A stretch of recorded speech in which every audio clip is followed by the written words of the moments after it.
December 5th, 1945. 5 Navy bombers vanish without a trace over the Atlantic. The official story? A disoriented pilot and bad luck. But the evidence tells a different story. Lieutenant Taylor's final transmissions describe something impossible. Compasses spinning like tops, landmarks appearing where open ocean should be, and a rescue aircraft that disappears mid-operation. What happened to Flight 19 remains one of aviation's deepest mysteries. But the real question isn't what disappeared that day, it's what the Navy is hiding.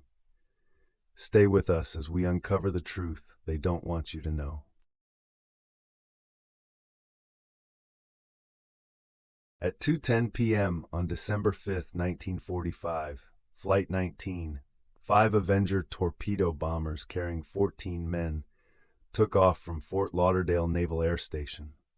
The mission was routine, a training bombing run to Bimini and back. Lieutenant Charles Carroll Taylor commanded the formation. He was experienced with over 2,500 flight hours logged. Everything pointed to a textbook operation. 2 hours into the flight, something went catastrophically wrong. At 3:45 p.m., radio operators at Fort Lauderdale picked up Taylor's voice, but it wasn't calm. It was confused. "We can't find West," he transmitted. "Everything is wrong. We can't get home. We don't know where we are." Those words would become the last clear indication that Flight 19 was in trouble. What makes this statement so compelling is not the disorientation. Pilots can become disoriented. What's remarkable is what Taylor said next. His compasses were malfunctioning. Not one compass, multiple compasses. His backup instruments were failing. He described them spinning like spinning tops, unable to lock onto magnetic north. For the next hour and 40 minutes, Flight 19 remained in radio contact with the base, broadcasting increasingly desperate updates about instrument failure, unknown positions, and fuel concerns. Then at approximately 5:30 p.m., the final transmission crackled across the airwaves. "We are running north and south." After that, silence. 14 men disappeared into the Atlantic Ocean, and to this day the official investigation has never adequately explained how 5 modern military aircraft could vanish in what was supposedly clear weather conditions.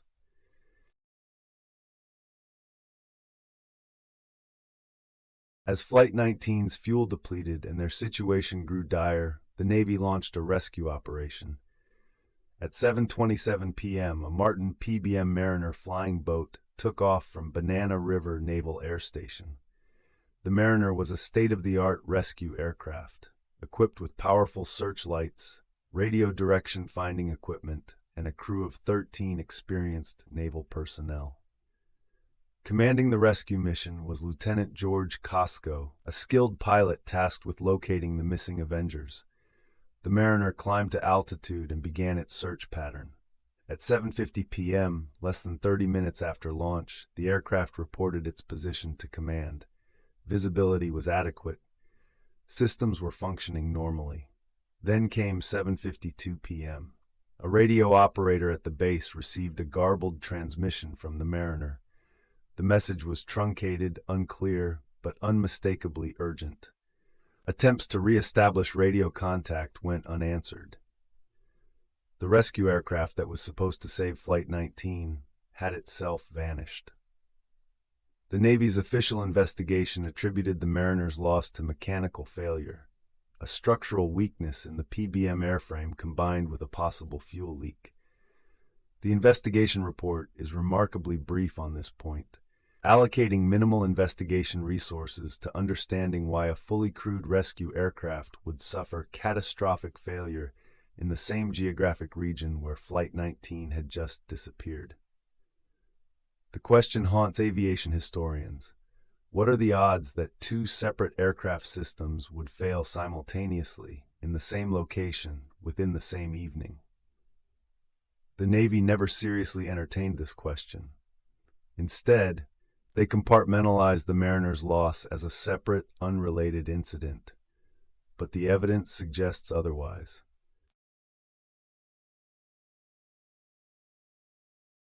Lieutenant Taylor's repeated statements about compass failure form the crux of what the official investigation conveniently downplayed. Modern navigation relies on the magnetic compass as a fundamental reference point. Compass malfunction doesn't just confuse a pilot, it creates a cascade of navigation errors that compound exponentially. Taylor understood this. When he reported that his primary compass was spinning and his backups weren't responding, he was describing an instrument failure of alarming proportions. But here's where the Navy's investigation becomes suspicious. In the official report, compass malfunction is presented as a secondary factor, a possible contributing element rather than the primary cause of disorientation. The investigators essentially concluded that Taylor simply thought his compasses were broken, when in reality he was just disoriented and misinterpreting his instruments. This explanation strains credulity. Taylor was experienced. He knew what a functioning compass looks like. He knew what compass failure looked like. Declassified documents from the National Archives reveal something the initial investigation deliberately obscured. Multiple pilots flying in that region during the 1940s reported unusual compass anomalies. The Navy tracked these incidents in a classified memo dating to March 1946, but this information was excluded from the public Flight 19 investigation. Why would the Navy suppress evidence of a pattern of compass malfunctions? The answer suggests something environmental in that region was actively disrupting magnetic navigation, something the Navy preferred not to acknowledge. Whether caused by unusual mineral deposits, geomagnetic disturbances, or something else entirely remains classified. But the pattern is undeniable. Institutional cover-ups rarely involve dramatic conspiracies. Instead, they emerge through selective documentation, compartmentalized investigations, and the simple bureaucratic desire to avoid accountability. The Flight 19 incident fit this pattern perfectly. A training mission gone wrong, 14 men lost, and an investigation that raised more questions than it answered. The Navy's response was to declare the case closed and move forward. But the evidence suggests deliberate suppression of information. Certain radio communications were classified and remain sealed to this day. Weather observation reports that didn't match the official narrative were archived separately. The rescue operation's failure was presented as mechanically unrelated to Flight 19's loss, when the simultaneous nature of both disappearances demanded integrated investigation. Why would the Navy compartmentalize these incidents unless something connected them, something they preferred not to acknowledge? The broader context matters. In 1945, the United States Navy was conducting extensive research into electromagnetic warfare, advanced navigation systems, and classified military technologies. The Bermuda-Triangle region held strategic importance for submarine operations and naval testing. Is it possible that Flight 19 encountered something related to classified experiments? Is it possible that the unusual compass readings and electromagnetic interference Taylor reported were related to secretive naval operations in that area?